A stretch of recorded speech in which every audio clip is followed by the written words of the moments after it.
ऊंची आवाज से बोलो हालेलुया। भजन संहिता 32 उसकी 8 और 9 आयत। मैं पहले 9 पढ़ूंगा फिर 8 पढ़ूंगा। तुम घोड़े और खच्चर के समान ना बनो जो समझ नहीं रखते, उनकी उमंग लगाम और रास से रोकनी पड़ती है, नहीं तो वो तेरे वश में नहीं आने के।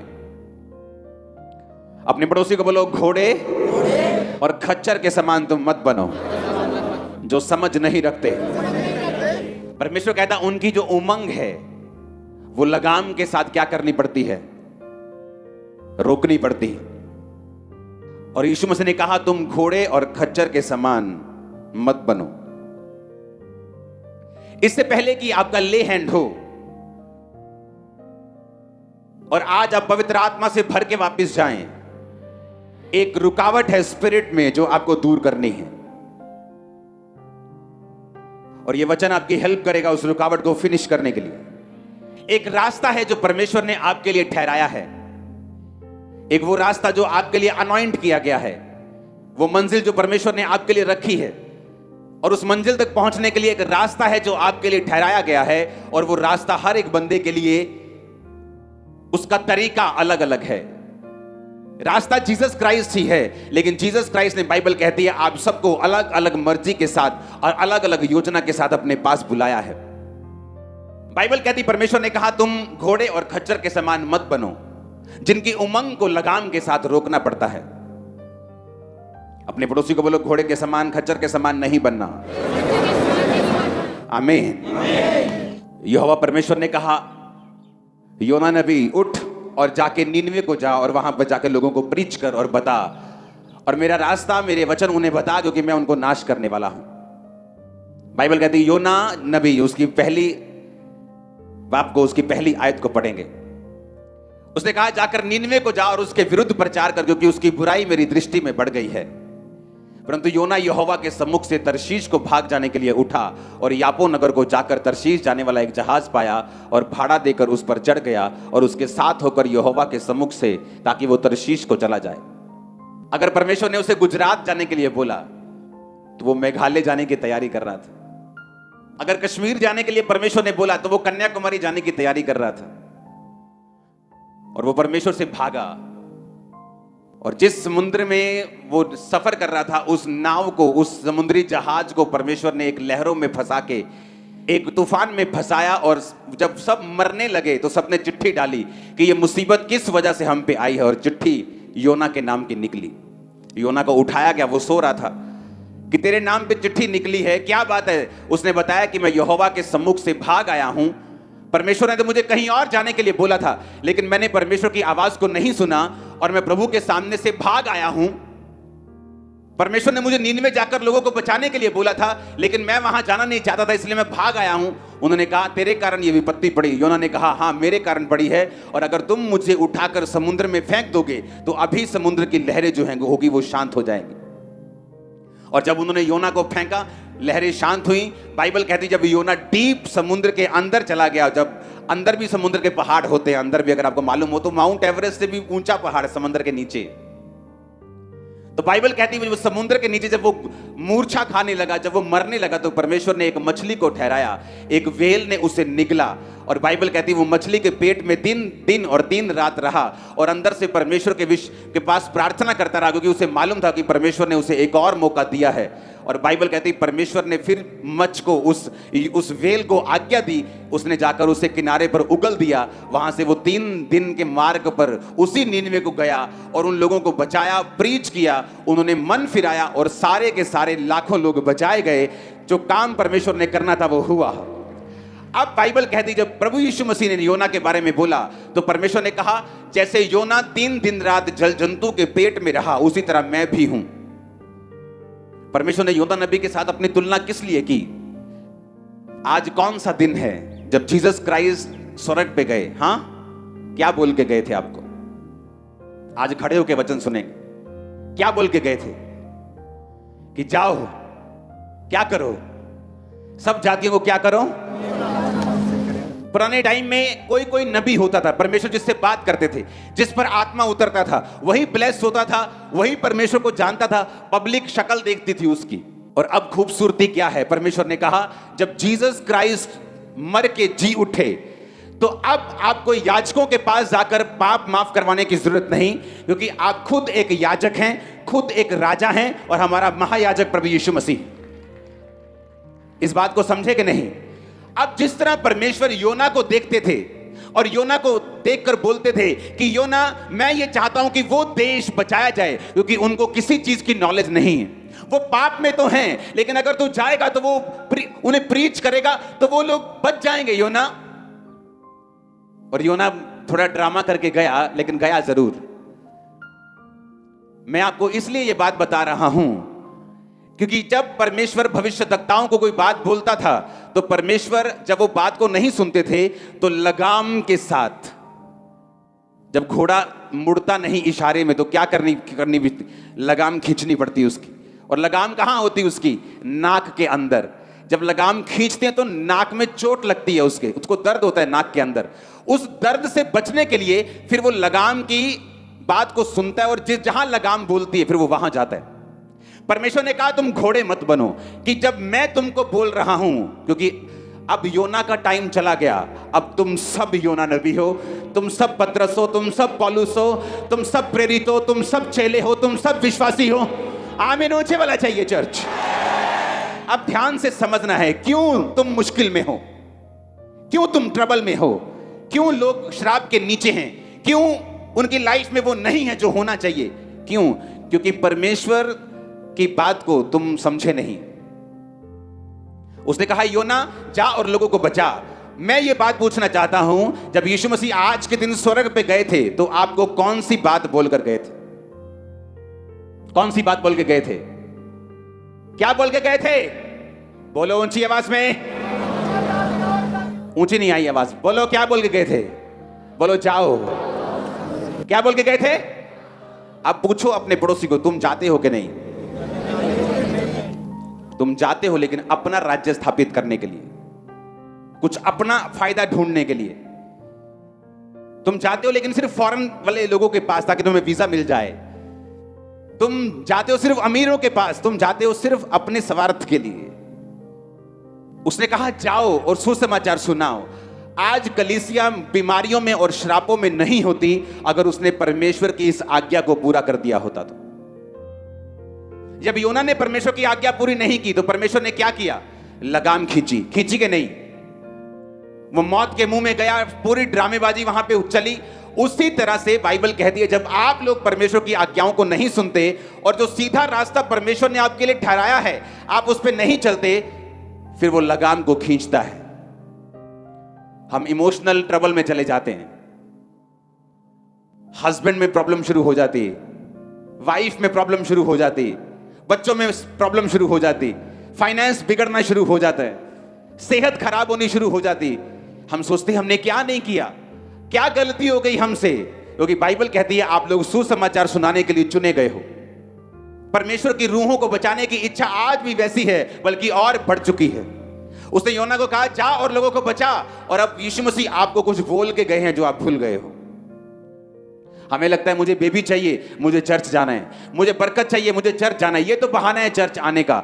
उसका असली मकसद है आप लोग रूहों को बचाओ, क्योंकि उसने कहा जाओ और सुसमाचार सुनाओ, सब जातियों के लोगों को चेला बनाओ, सब बातें उन्हें मानना सिखाओ, और देखो जगत के अंत तक मैं तुम्हारे साथ हूं। लेकिन मैं वही पूछ रहा हूं, जब योना नहीं गया तो परमेश्वर को लगाम लगानी पड़ी। जब आप नहीं जाएंगे तो फिर वो क्या करेगा? लगाम लगाएगा।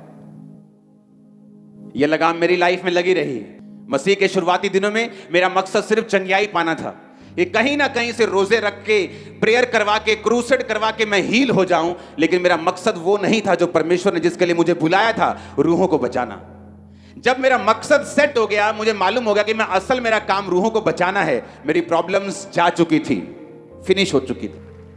आज वो दिन है जब प्रभु यीशु मसीह ने आपको बोला था कि जाओ, योना की तरह बोला था जाओ। जीसस ने बोला तो कहीं और है, लेकिन आप कहीं और गए। तो यीशु मसीह ने हर एक के लिए मगरमच्छ या मछली नहीं ठहराई, वो लगाम खींचता है आप सबकी अलग अलग तरीकों के साथ। और जो आत्मिक जन होता है वो उस लगाम को समझता है कि क्यों मेरी लाइफ में ये प्रॉब्लम है। उसने अब्राहम की ओर देखा और अब्राहम की ओर देखकर उसने क्या देखा कि अब्राहम एक समय था जब मुझसे प्यार करता था सबसे अधिक, लेकिन एक समय आ चुका है जब अब्राहम अपने बेटे से मुझसे भी ज्यादा प्यार करने लगा है। और परमेश्वर ने उसकी लगाम खींची और कहा, अब्राहम अब्राहम, अपने बेटे को जिससे तू प्यार करता है मेरे लिए बलि कर दे। अब परमेश्वर इंसानों की बलि नहीं लेता था, लेकिन अब्राहम फिर भी उसको बिठाकर बलि करने के लिए चला। और जब वो चलता जा रहा था एक एक कदम, उसका प्यार उसके लिए खत्म होता जा रहा था और परमेश्वर का प्यार वापिस आता जा रहा था। जब ये प्यार वापिस आ गया परमेश्वर की लगाम खींचने से और वो लड़का चढ़ाने लगा बलि, तो परमेश्वर ने कहा, रुक जा, अब मैं जान चुका हूं तो मुझसे प्यार करता है। हालेलुया। आप किससे प्यार करते हैं? अपने बिजनेस से? आपका बिजनेस फिर डेंजर पोजीशन में आ जाएगा एक दिन।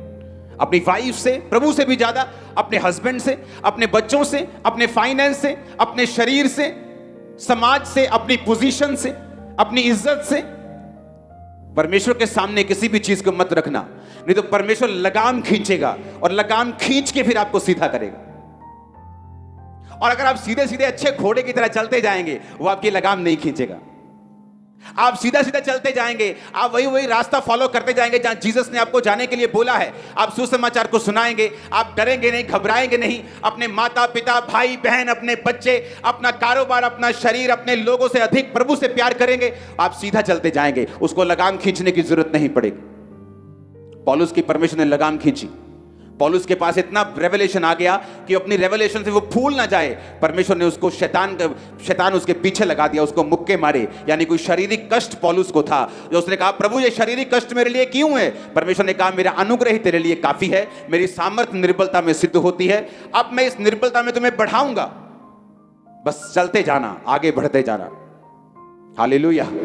परमेश्वर आपको इन पंगों में कई बार लेके जाता है ताकि आपको ये चीजें समझा सके, आपको ये बता सके। चर्च में अगर 3-4 लाख मेंबर हैं, 4 के 4 लाख लोग सुसमाचार सुनाने वाले होने चाहिए। नहीं तो मुश्किल किसको है? उन्हीं लोगों को, क्योंकि वो नहीं समझे कि क्राइस्ट में उनका जन्म किस लिए हुआ है। पहले नबी होते थे, नबियों को परमेश्वर बोलता था, मूसा को बोलता था, नबियों को बोलता, जाओ ये काम करो। जी उठने के बाद परमेश्वर ने कहा, अब तुम मेरे याजक हो, तुम मेरे राजा हो, तुम मेरे लोग हो, तुम मेरे भाई हो, तुम मेरे सहकर्मी हो, तुम मेरे बच्चे हो, जाओ और सुसमाचार सुनाओ। तुमको कहा खुदा ने, तुमको कहा खुदा ने। आमीन। स्वर्गदूत आया जकरिया के पास, कहता है, जकरिया तेरी प्रार्थना सुन ली गई है, बुढ़ापे में तेरे बेटा होगा, तेरी पत्नी जो बांझ कहलाती है वो पुत्र जनेगी, उसका नाम यूहन्ना रखना। उसने कहा, ये कैसे हो सकता है, वो बूढ़ी हो चुकी है। लूका 1:19। स्वर्गदूत ने उसको उत्तर दिया, मैं जिब्राइल हूं जो परमेश्वर के सामने खड़ा रहता हूं, तुझसे बातें करने और सुसमाचार सुनाने को भेजा गया हूं।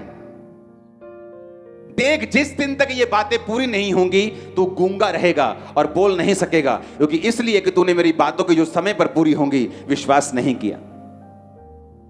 परमेश्वर ने बताया, जकरिया ये सीधा सीधा रास्ता है चलने का, इधर।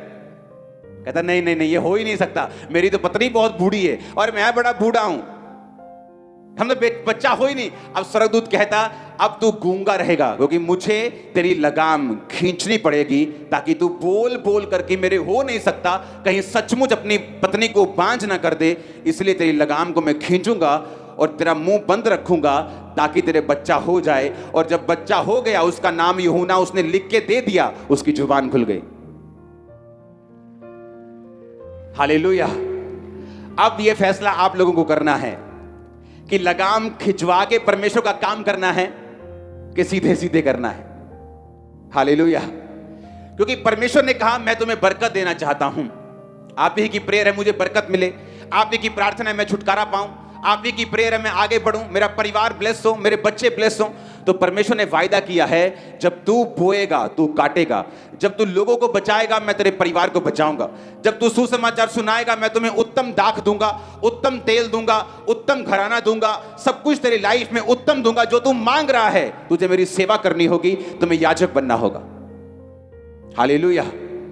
जब एक व्यक्ति कहीं दूर जाने को होता है, फ्लाइट पकड़नी है, ट्रेन पकड़नी है, और उसका बड़ा करीबी उसके पास आया और ट्रेन चल पड़ी, तो उसको मालूम है कि अब ज्यादा बातें करने का टाइम नहीं, वो बड़ी इंपॉर्टेंट बातें उसको याद करवाता है कि ये काम कर लेना, ये काम जरूर करना, ये काम बहुत जरूरी है। जब जीसस क्राइस्ट स्वर्ग पे चढ़ रहे थे तो वो लाखों बातें बता सकते थे, लेकिन उन्होंने मोस्ट इंपॉर्टेंट बात आपको बोली, जाओ और सुसमाचार सुनाओ, सब जातियों के लोगों को चेला बनाओ, किसी का मुंह देखकर मत डरो, उन्हें बताओ जीसस क्राइस्ट धर्म और जात को बदलने नहीं आए, जीवन बदलने के लिए आए। लोग बदलेंगे, तुम ब्लेस होगे यीशु के नाम में। Hallelujah, hallelujah. अपने पड़ोसी को बोलो, तुम घोड़े और खच्चर के समान मत बनो। आमीन। अब आप इस बात को समझेंगे कि परमेश्वर ने योना को छोड़ा नहीं और लगाम के साथ उसको खींच के लेके आए।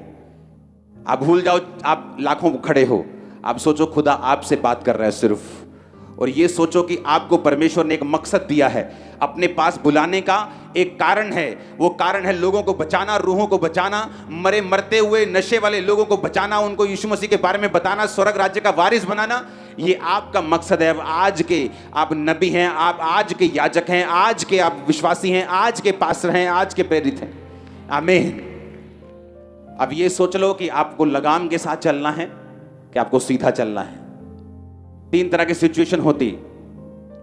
कई लोग होते हैं वो लगाम के साथ नहीं चलना चाहते, उनको मालूम है कि मैं जो खुदा की बात से इधर उधर होऊंगा तो वो फिर से मुझे खींच के लेके आएगा, मुझे दुख होगा, दर्द होगा, घूम फिर के फिर वही बोर्ड के नीचे मैं आऊंगा, वही ऊंट पहाड़ के नीचे आएगा। तो इससे अच्छा ये है मैं अच्छी तरह से चलूं। एक वो लोग होते हैं, एक वो लोग होते हैं जो अच्छी तरह से नहीं चलते और परमेश्वर लगाम खींच के, वो आपकी नब्ज को जानते हैं, उसे मालूम है आप अपने इकलौते बेटे से बहुत प्यार करते हो, वो जानता है कि आप अपने हस्बैंड से, अपने बिजनेस से बड़ा प्यार करते हो, फिर वो उन चीजों को खींचने की कोशिश करता है। वो खींचता है आपको ताकि आप लोग समझें कि मुझे पहला स्थान जो है वो परमेश्वर को ही देना है। कितने मेरी बात समझ रहे हैं? फिर तीसरे तरह के लोग वो होते हैं जो इन चिन्हों के कारण भी नहीं समझते और परमेश्वर से दूर होते जाते हैं। इन चिन्हों के द्वारा भी वो नहीं समझते कि परमेश्वर हमारी लाइफ से क्या चाहता है, और फिर वो हेल के लिए, वो नरक के लिए तैयार होते हैं, जो उनके लिए और शैतान के दूतों के लिए तैयार किया गया है। क्योंकि परमेश्वर जबरदस्ती नहीं करता, वो एक लेवल तक आपको समझाने की कोशिश करता है। जब वो देख लेता है वो उस लेवल से नहीं समझते, वो आपको छोड़ देता है। और सुना मेरी बात, जब आपकी लाइफ डेडिकेट हो जाएगी क्रिश्चियन कामों के लिए, सुसमाचार के लिए, आपको मालूम है कि मेरी लाइफ समर्पित हो रही है, वो आपको चंगा भी कर देगा, आपके हस्बैंड को भी चेंज कर देगा, वाइफ को भी कर देगा, बच्चों के दिमाग को चेंज कर देगा, फाइनेंस को भी बदल देगा, वो सारी सिचुएशन चेंज हो जाएगी यीशु के नाम में।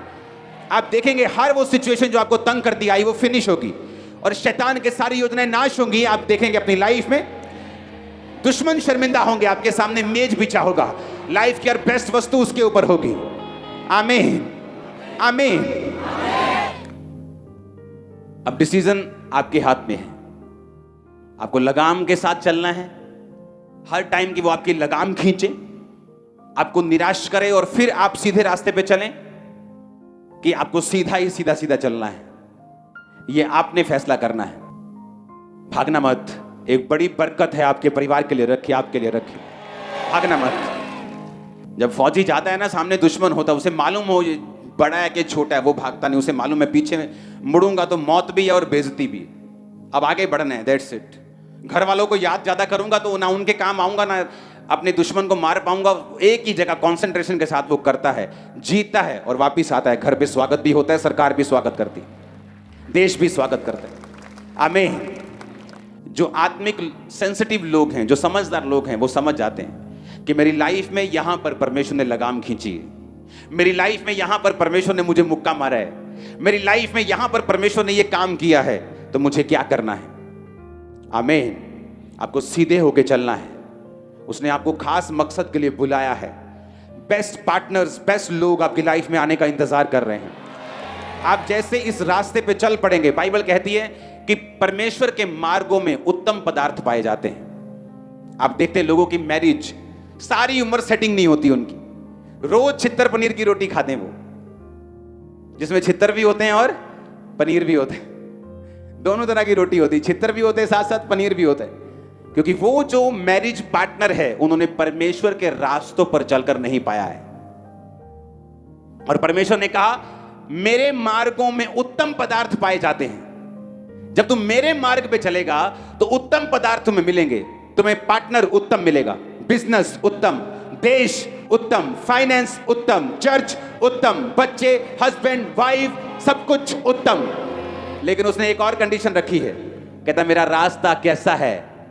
तंग है, संकरा है, तंग है, मुश्किल से तुम्हें जाना पड़ेगा और थोड़े हैं जो इसे पाते हैं।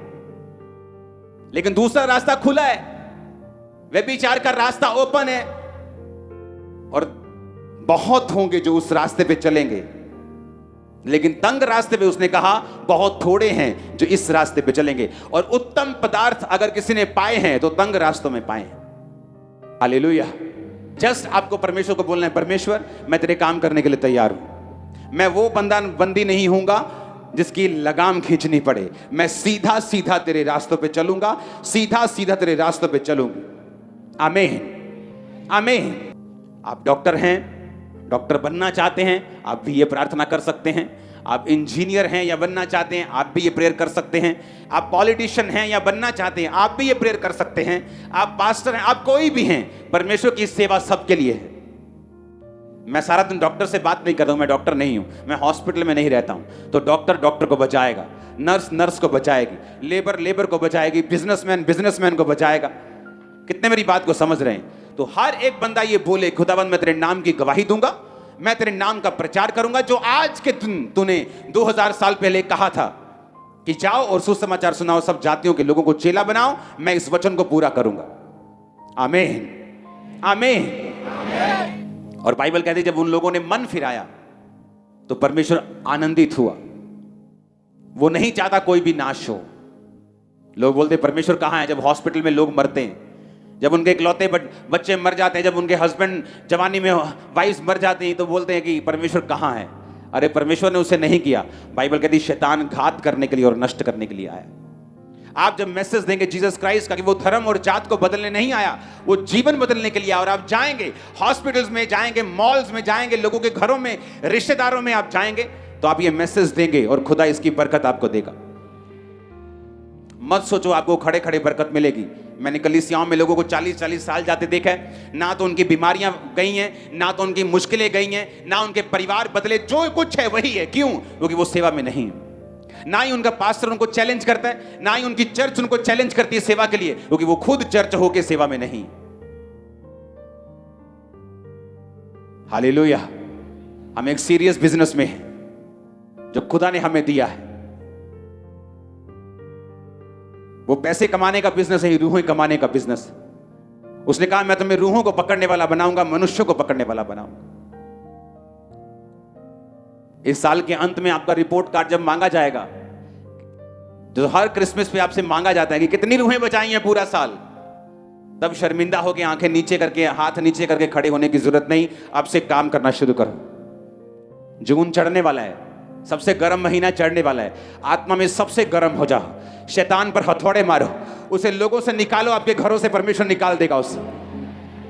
वो आपके घरों से क्यों नहीं गया? क्योंकि आपने लोगों से उसे कभी नहीं निकाला। आपने चैलेंज कभी लिया ही नहीं, आपने कभी चुनौती ली नहीं, आपने कभी परमेश्वर के वचन को सीरियसली लिया ही नहीं। इससे पता चलता है कि अगर हम ये वचन को भी सीरियस नहीं लेते तो हीलिंग के वचन को भी अपनी लाइफ में पूरा होते हुए कैसे मानेंगे? कैसे विश्वास करेंगे वो चंगा करता है? कैसे विश्वास करेंगे वो छुड़ाता है? कैसे विश्वास करेंगे वो धर्मी का वंश बचाया जाएगा, वो हमारे बच्चों को बचाएगा, अगर हम उसके एक वचन को पूरा नहीं करते तो? आप घरों में काम करते हैं, आप बॉस हैं, आप छोटे हैं, आप बड़े हैं, कोई मायने नहीं करता, जस्ट बोलो। और उसने कहा तुम्हें बोलना नहीं आता तो भी परवाह मत करना, मेरा आत्मा तुम्हें बताएगा क्या बोलना है, मेरा आत्मा तेरे साथ होगा। मैं आपको एक ऐसा रास्ता बता रहा हूं जो आपको जल्दी आशीष की ओर ले जाएगा, जल्दी आपको बरकत दे देगा। आमीन, आमीन। क्योंकि लोग इसे सीरियसली नहीं लेते। आप मुस्लिम जाके लोगों की लाइफ देखो जो बहुत पुराने टाइम से परमेश्वर को मानते हैं, कोई फर्क नहीं उनमें और अविश्वासियों में। उनके घरों में भी वही चिक चिक मिच मिच चल रही जो उनके घरों में चल रही। क्यों? वचन को सीरियसली लिया नहीं। उन्हें लगता है कि यीशु मसीह तो हमारा ही है, हम तो पुराने ईसाई हैं, हम तो 20 साल से प्रभु में हैं। लेकिन क्या करेगा 20 साल से प्रभु में रहना अगर आपने एक भी रूह को बचाया नहीं? आप एक साल में 10 रूहों को भी बचा नहीं पाते तो क्या फायदा उस क्रिश्चियन होने का? जीसस ने कहा जाओ और सुसमाचार सुनाओ, सब जातियों के लोगों को चेला बनाओ, सब बातें मानना सिखाओ, और देखो जगत के अंत तक मैं तुम्हारे साथ हूं। आप पूरा करेंगे इस वचन को? आप भूल जाओ आप लाखों की तादाद में हो, आप सोचो कि यहोवा परमेश्वर योना से बात कर रहा है दोबारा।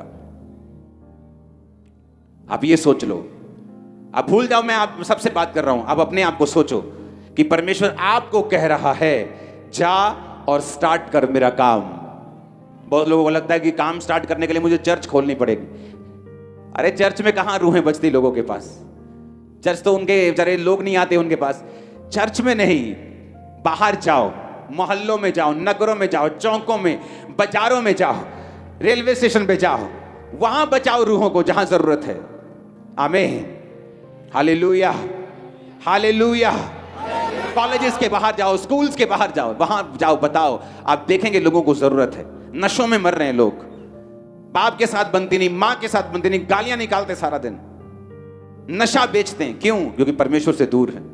कारण कौन है? कारण कलीसिया है।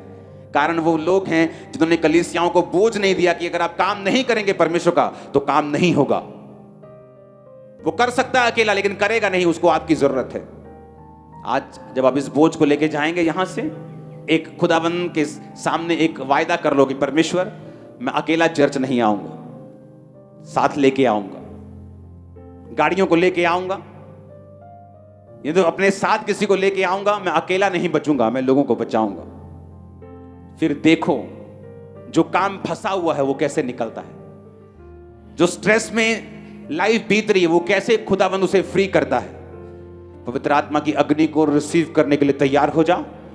वो आप पर आएगी, आपके बच्चों पे, यूथ पे, छोटों और बड़ों सब पे आएगी, बुजुर्गों पे आएगी, छोटों पे आएगी। इन जीसस नेम आमीन हो जाए। बरकत आपकी है। टाइम आ चुका है अपनी डेस्टिनी को चेंज करने का, हाई लेवल पे जाने का, और वो आपको लेके जाएगा। दुनिया के बेस्ट प्लेसेस आपके लिए रचे गए, बनाए गए, बेस्ट जगह है, बेस्ट चीजें आपके लिए बनाई गई। जैसे आप शुरू करेंगे ये आपके कदमों में होंगी। आमीन। ऊंचे वाला चाहिए चर्च। उठाओ अपने हाथों को। Thank you Jesus.